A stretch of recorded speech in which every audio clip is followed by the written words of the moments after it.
जी, आज हम अगला और पॉइंट डिस्कस करेंगे कि सवाल से हमें कैसे आइडिया होगा कि वन टेल टेस्ट अप्लाई होगा या टू टेल टेस्ट अप्लाई होगा। इसको हम कुछ क्वेश्चन से देखते हैं। आपके सामने पहला क्वेश्चन लिखा हुआ है, random sample of 16 has size 16 has a mean of 53।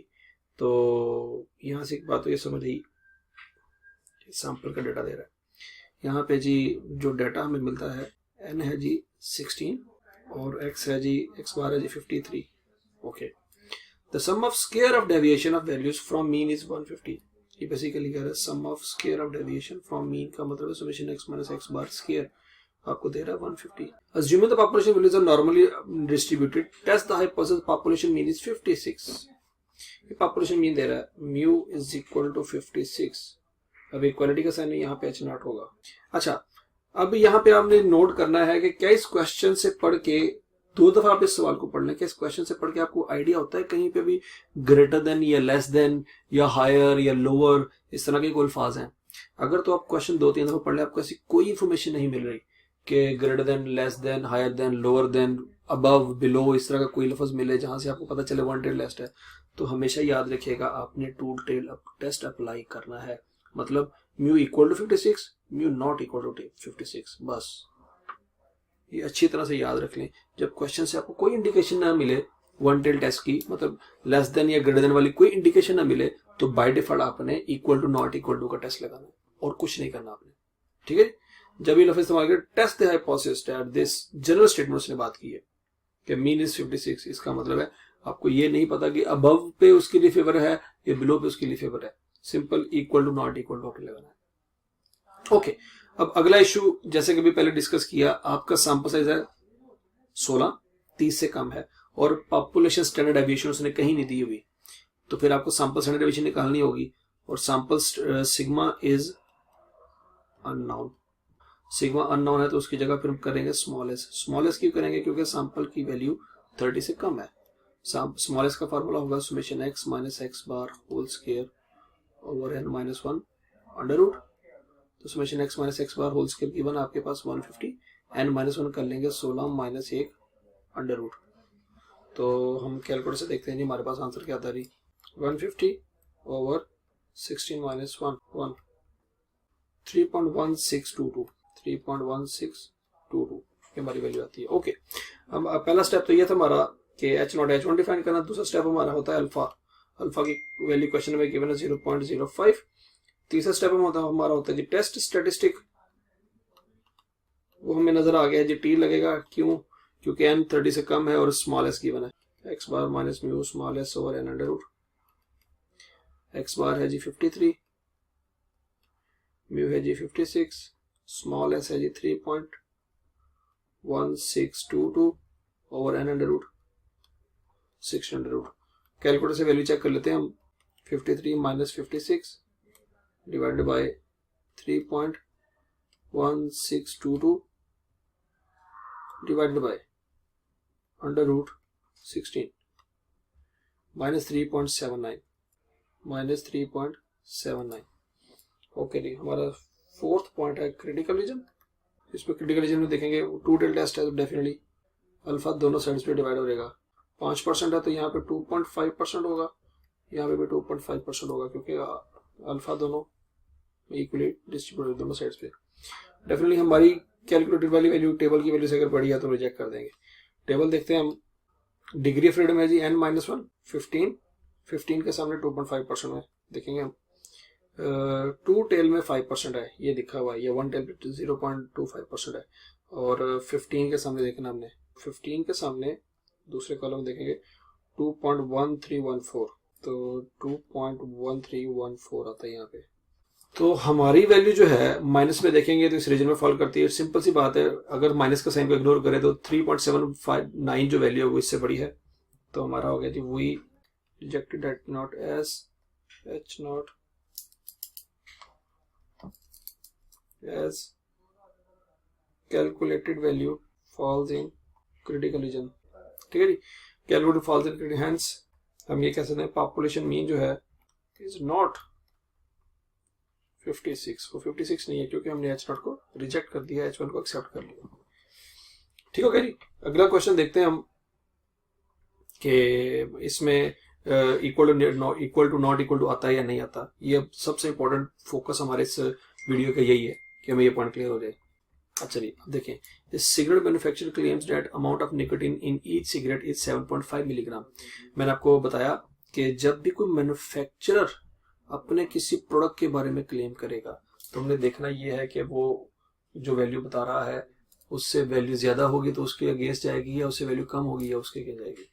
तो यहाँ पे वो जिस कंटेंट की बात कर रहा है वो निकोटीन है, निकोटीन डेंजरस कंटेंट है।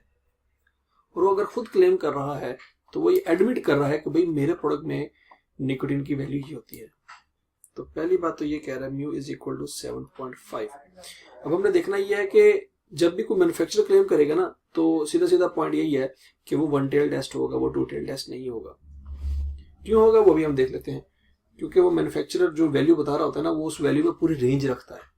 वो सिंपल वैल्यू बता रहा होता है, वो पूरी रेंज रखता है। Random sample of 40 cigarettes, n की वैल्यू है जी 40। चलिए जी, एन 40 है तो इसका मतलब है जी टेस्ट लगेगा। सोचने की जरूरत नहीं है स्टैंडर्ड डेविएशन कौन सी है। and found to have a mean content nicotine content of 7.67, ये भी x बार है। the standard deviation of 0.6, ये स्टैंडर्ड डेविएशन सैंपल की है लेकिन हमें कंसर्न नहीं है जिसकी भी हो, क्योंकि अब हमने जी टेस्ट ही लगाना है। Test the manufacturer claim at 5% level. अब देखें यहाँ पे भी उसने कुछ नहीं बताया, अबव, बिलो, हाई, लो, कुछ एक्सीड, प्रीसीड वगैरह कोई लफ्ज़ इस्तेमाल नहीं किया। लेकिन यहाँ से हमें इंडिकेशन मिलती है कि अगर निकोटीन कंटेंट उसके सिगरेट्स में ज्यादा निकल आए, मतलब कोई बंदा स्मोकिंग कर रहा है और निकोटीन कंटेंट ज्यादा निकल आए तो वो सेहत के लिए डेंजरस है। तो ज्यादा निकल आएगा तो ये बंदा क्या कहते हैं इन्वॉल्व हो जाएगा, इसके ऊपर लीगल प्रोसीडिंग हो सकती है। लेकिन अगर निकोटीन कंटेंट इसके किसी सिगरेट में सैंपल में कम निकल आएगा तो ये बंदा बच जाएगा। वो कहेगा जनाब देखिए मैंने तो क्लेम किया 7.5 मिलीग्राम है, तो अगर 6 मिलीग्राम निकला है या क्या कहते हैं कोई और निकला है तो उसमें मेरा कोई कसूर नहीं है। तो ये झूठा उस वक्त साबित होगा जब निकोटीन कंटेंट इससे ज्यादा निकलेगा। ये उसका क्लेम है और उसके अगेंस्ट जो हाइपोथेसिस बनेगा वो म्यू इज ग्रेटर देन 7.5 है। अब कुछ स्टूडेंट्स कहते हैं कि सर अगर यहाँ पे इक्वल टू है तो फिर यहाँ पे लेस देन आना चाहिए। ठीक है, आप लेस देन इक्वल टू लिख लें, कोई इशू नहीं है। इक्वल टू लिखना चाहिए वो भी ठीक है, लेस देन इक्वल टू लिखना चाहिए वो भी ठीक है। उसने जो बात की है उसमें लिखा is means is equal to, लेकिन वो पूरी रेंज कवर कर रहा है। 7.5 मैक्सिमम लिमिट है जो वो बता रहा है, क्योंकि ये डेंजरस कंटेंट है। ये बात याद रखिएगा कि डेंजरस कंटेंट है तो उसमें वो जो लिमिट बता रहा होगा ये मैक्सिमम है कि इससे ऊपर नहीं हो सकती, इससे नीचे हो सकती है। इससे नीचे हो लेकिन तो उसको कोई खतरा नहीं है, उसके क्लेम में कोई वो झूठा साबित नहीं होगा, उससे ऊपर नहीं जाएगी, बल्कि उसके क्लेम में ये चीज शामिल है। ओके जी, अगला काम है जी अल्फा की वैल्यू, वो 0.05 है। जी टेस्ट लगेगा क्योंकि एन की वैल्यू 40 है, कुछ सोचने की जरूरत ही नहीं है।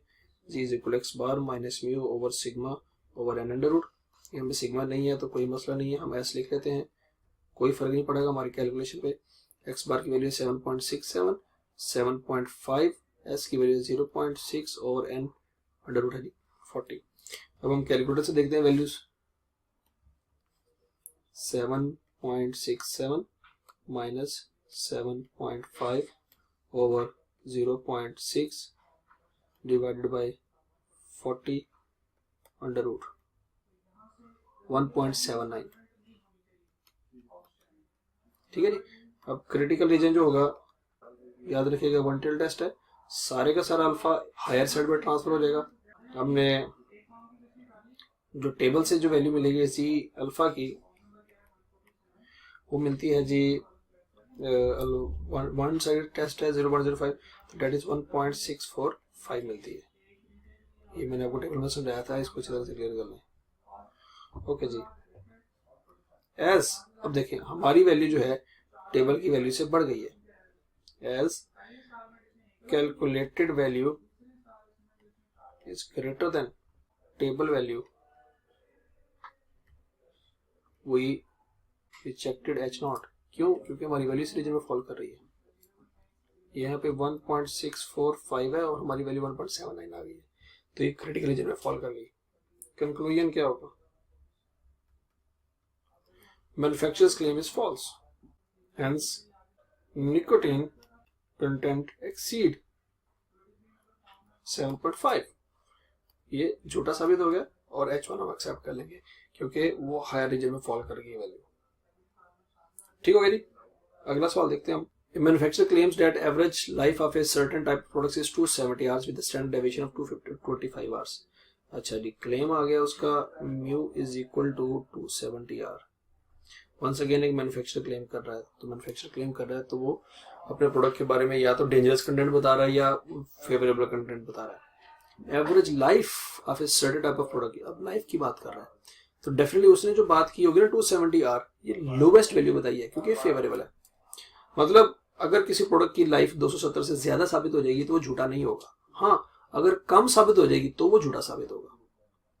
And standard deviation of 25 hours, ये भी याद रखिएगा, ये जो 25 है सिग्मा है। क्यों? क्योंकि मैंने आपको बताया था कि ऐसी स्टेटमेंट जो मैन्युफैक्चरर क्लेम या जनरल स्टेटमेंट दी जा रही है ना, वो पॉपुलेशन की स्टेटमेंट होती है। और जो पॉपुलेशन की स्टेटमेंट होती है ना, उसमें जो भी डाटा होता है वो पॉपुलेशन का होता है। क्लेम हमेशा पॉपुलेशन पे होता है। क्लेम जो कर रहा है उसी स्टेटमेंट के अंदर स्टैंडर्ड डेविएशन है वो सिग्मा है। Sample of 12 units is tested. अब एन है जी 12। अब एन 12 है। बहुत सारे बच्चे सोच रहे होंगे कि सर एन 30 से कम है तो ये तो टी डिस्ट्रीब्यूशन लगेगी। अब ये बात गलत है, बार बार मैं आपको बता रहा हूँ ये बात गलत है। एन 12 है, ठीक है जी, आपके दिमाग में ये आइडिया आ रहा होगा कि ये टी डिस्ट्रीब्यूशन का सवाल है। नहीं, इसमें चूंकि स्टैंडर्ड डेविएशन क्लेम वाली स्टेटमेंट में दी हुई है तो ये सिग्मा है। सिग्मा गिवन होगा तो एन चाहे 12 हो या 120 हो, फर्क नहीं पड़ता। अच्छा जी, मीन लाइफ 255 आवर्स, ये एक्स बार की वैल्यू दी है उसने, सिग्निफिकेंस लेवल है जी। ओके, अब याद रखिएगा इसमें मैन्युफैक्चरर ने उससे जो लिमिट बताई ना 270, ये लोवेस्ट वैल्यू है। इससे ऊपर चली गई वो झूठा नहीं है। ये झूठा उस वक्त होगा जब 270 से भी कम वैल्यू साबित हो जाएगी। तो ये H0 है, H1 है। अच्छा, अब आप इसको ग्रेटर देन इक्वल टू करना चाहें कर दें, कोई इशू नहीं है। अल्फा इज 0.05, जी लगेगी, जरूरत ही नहीं है सोचने की क्योंकि सिग्मा गिवन है। x minus mu sigma over N under root. X bar है जी 255 माइनस 270, सिग्मा है जी 25 ओवर एन अंडर रूट है जी 12। कैलकुलेटर से चेक कर लेते हैं हम। 255 minus 270 over 25 under root 12 minus 2.0808, ठीक है जी। अब critical region less than, alpha सारे का सारा एक तरफ है तो टेबल से जो वैल्यू मिलेगी आपको जी अल्फा की वो मिलेगी 1.645।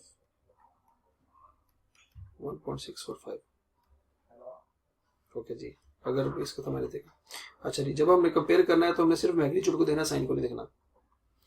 हमारी वैल्यू इसकी वैल्यू से बड़ी है, बस इस रीजन में फॉल करेगी। हमारा कंक्लूजन क्या होगा जी? We rejected H0, hence manufacturer claim is false and average life is less than 270 hours. ठीक है जी। अगला सवाल हम देखते हैं। अगला सवाल है जी, when properly adjusted an automatic machine should produce parts that have a mean diameter of 25 millimeter. Part diameters are normally distributed with mean. Okay, the mean diameter of 10 parts is this, this. अच्छा जी, अब यहाँ पे देखें when properly adjusted an automatic machine produce parts that have a. अब इस सवाल को आप 2 दफा पढ़ लें। उसने कहा जी test whether the machine is working properly। अब हमें समझ नहीं आ रही कि इसका मीन डायमीटर 25 से ऊपर चला जाएगा कि वैल्यू 25 से ऊपर जाएगी तो प्रॉपर वर्किंग करेगी, या 25 से नीचे जाएगी तो प्रॉपर वर्किंग करेगी। तो इसमें जब हमें कोई समझ ना आए, मतलब इस सवाल में अगर आप गौर से देखें तो कोई मैन्युफैक्चरर क्लेम नहीं है। जब जनरल क्वेश्चन है ना, किसी का कोई क्लेम नहीं, कोई मैन्युफैक्चरर क्लेम नहीं कर रहा, तो उसमें आपने अबव बिलो का लफ्ज देखना। अगर वो भी नहीं मिल रहा, इस तरह की जनरल स्टेटमेंट मिल रही है प्रॉपरली या इट्स अप्रोप्रिएट, इस तरह के लफ्ज मिल रहे हैं जहां से कोई इंडिकेशन नहीं मिल रही ग्रेटर देन या लेस देन की, वहां पे आपने equal to not equal to ही लगाना है। ये चीज क्लियर कर ले। तो मतलब H0 यहाँ पे हो जाएगा म्यू इज इक्वल टू 25 और H1 यहाँ पे हो जाएगा mu is not equal to 25। Simple. और मीन डायमीटर 10 पार्ट्स इज, अब यहाँ पे n है जी 10 और x बार उसने दे दिया है 0.25.02 विद सैंपल स्टैंडर्ड डेविएशन। अब यहाँ पे इंपॉर्टेंट है, ये सैंपल स्टैंडर्ड डेविएशन है। चूंकि n 10 है मतलब 30 से कम है, ये स्मॉल s होगा 0.024। Perform a hypothesis test at 5% level of significance. याद रखिएगा, मतलब समटाइम एज स्मॉल एज उसने दे दिया है, कोई कैलकुलेटर से आपको कैलकुलेट करने की जरूरत नहीं है, समटाइम आपको कैलकुलेटर से यूज करके निकालना पड़ेगा। अल्फा 0.05। अब टी टेस्ट लगेगा क्योंकि n 30 से कम है और स्मॉल एस गिवन है, X bar minus mu over small S over N under root. X bar है जी 25.02 माइनस 25 0.024 ओवर 10 अंडर रूट। हम कैलकुलेटर से देखते हैं ये 25.02 माइनस 25 ओवर 0.024 2.6352, इसको राउंड ऑफ कर लें 2.64 है। अब critical region two tail test है तो दोनों साइड पे रिस्क हो जाएगा। अल्फा 0.05 तो 2.5% इस टेल पे है, 2.5% इस टेल पे है। वन टेल पे 2.5% रिस्क है और टोटल रिस्क है 5%। डिग्री ऑफ फ्रीडम 10 - 1 9 हो जाएगा। अब हम कैलकुलेटर से देखते हैं जी, 9 के सामने 0.025, वन टेल पे 0.025 रिस्क है और टू टेल पे टोटल रिस्क है 5%। तो 9 के सामने 2.26 माइनस 2.26।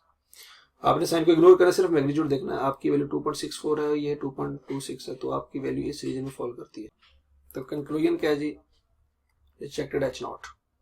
इसको मजीद एक्सप्लेन कर लें। We conclude that machine is not working properly. ठीक है जी, उसने पूछा था test whether the machine is working properly, तो हमने चूंकि एच नॉट रिजेक्ट कर दिया, हम कहेंगे नहीं, machine is not working properly.